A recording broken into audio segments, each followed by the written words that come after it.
बड़े बूढ़ों को दुखी करने वाला देश कभी भी आगे नहीं बढ़ सकता। अब दूसरे पहलू की बात करते हैं। हमारे देश में अक्सर महिलाओं को पुरुषों के बराबर हक दिए जाने की बात होती रहती है, लेकिन पुरुषों के अधिकार की बात करने वाले बहुत कम लोग हैं। ऐसे में आपको यह जानना चाहिए कि दिल्ली की एक अदालत ने महिलाओं द्वारा पुरुषों की प्रताड़ना पर चिंता जाहिर करते हुए क्या कहा है। दिल्ली की एक ट्रायल कोर्ट ने रेप के आरोपी एक वकील को बाइज्जत बरी कर दिया है, क्योंकि उस पर आरोप लगाने वाली महिला ने अदालत में यह माना है कि उसने जानबूझकर इस व्यक्ति को फंसाने के लिए झूठा रेप केस दर्ज करवाया था। इस पर ट्रायल कोर्ट की जज निवेदिता अनिल शर्मा ने अपने फैसले में कहा कि हर कोई महिलाओं के अधिकारों को लेकर लड़ रहा है, लेकिन कोई भी पुरुषों की इज्जत और आत्मसम्मान के बारे में बात नहीं करता। ऐसे पुरुषों के लिए कानून कहां है जो महिलाओं द्वारा झूठे केस में फंसा दिए जाते हैं। शायद इस बारे में कदम उठाने का वक्त आ चुका है। दिल्ली के एक ट्रायल कोर्ट की यह टिप्पणी हमारे समाज और कानून व्यवस्था की कमियों को उजागर कर रही है, जिसमें यह माना जाता है कि पुरुष कभी महिलाओं द्वारा प्रताड़ित नहीं हो सकता।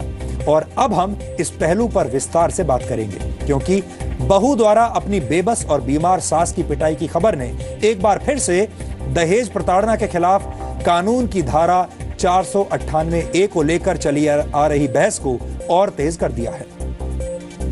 बहस इस बात पर है कि दहेज प्रताड़ना के खिलाफ धारा 498A महिलाओं के लिए सहारा है या हथियार। और अब हम इसी गंभीर सवाल का एक तथ्यात्मक डीएनए टेस्ट आपके सामने पेश करेंगे, फिर आप खुद फैसला कीजिएगा। महिलाओं को दहेज उत्पीड़न के सामाजिक अभिशाप से बचाने के लिए संसद ने वर्ष 1983 में भारतीय दंड संहिता यानी आईपीसी में धारा 498 को जोड़ा था।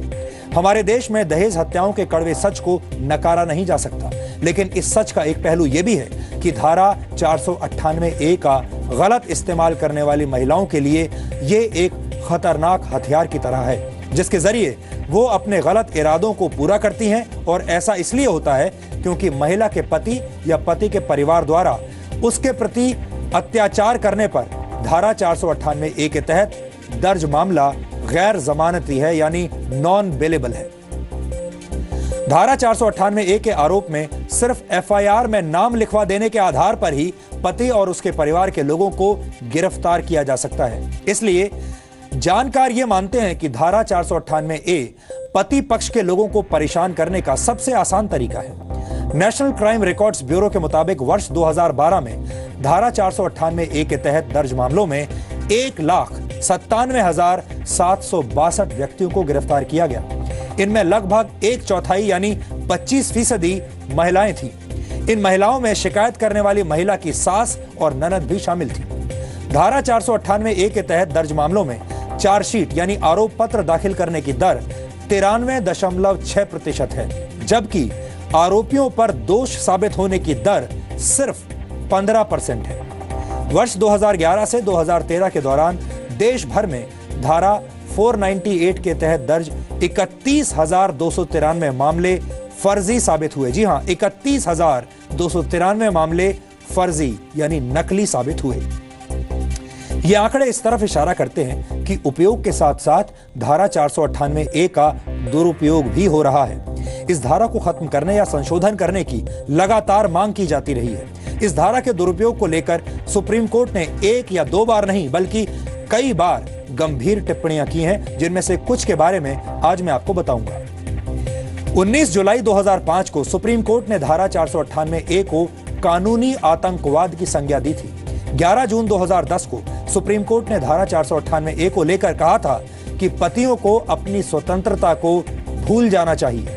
14 अगस्त 2010 को सुप्रीम कोर्ट ने भारत सरकार से आईपीसी की धारा 498A में संशोधन करने के लिए कहा था। सिर्फ इतना ही नहीं, 22 अगस्त 2010 को केंद्र सरकार ने सभी राज्यों की पुलिस को धारा 498A के प्रावधानों के दुरुपयोग के बारे में चेतावनी दी थी। विधि आयोग ने अपनी 154वीं रिपोर्ट में इस बात को साफ शब्दों में स्वीकार किया था कि आईपीसी की धारा 498A के प्रावधानों का दुरुपयोग हो रहा है। नवंबर 2012 में सुप्रीम कोर्ट ने एक बार फिर कहा कि केवल एफआईआर में नाम लिखवा देने से पति पक्ष के लोगों के खिलाफ धारा 498A के तहत मुकदमा नहीं चलाया जाना चाहिए। इतनी गंभीर टिप्पणियों के बावजूद धारा 498 ए आज भी कायम है और इसका दुरुपयोग भी लगातार जारी है। इसे लेकर सुप्रीम कोर्ट ने 2 जुलाई 2014 को एक बार फिर से टिप्पणी की। सुप्रीम कोर्ट की खंडपीठ ने कहा कि दहेज उत्पीड़न विरोधी धारा 498 ए का पत्नियों द्वारा जमकर दुरुपयोग किया जा रहा है। इस धारा में अपराध के गैर जमानती होने के कारण कई असंतुष्ट पत्नियां इसे अपने कवच की बजाय अपने पतियों के विरुद्ध हथियार के रूप में इस्तेमाल कर रही हैं। इस धारा के तहत गिरफ्तारी व्यक्ति की स्वतंत्रता को बाधित करने के साथ साथ गिरफ्तार व्यक्ति को अपमानित भी करती है और हमेशा के लिए उस पर धब्बा लगा देती है। धारा 498 ए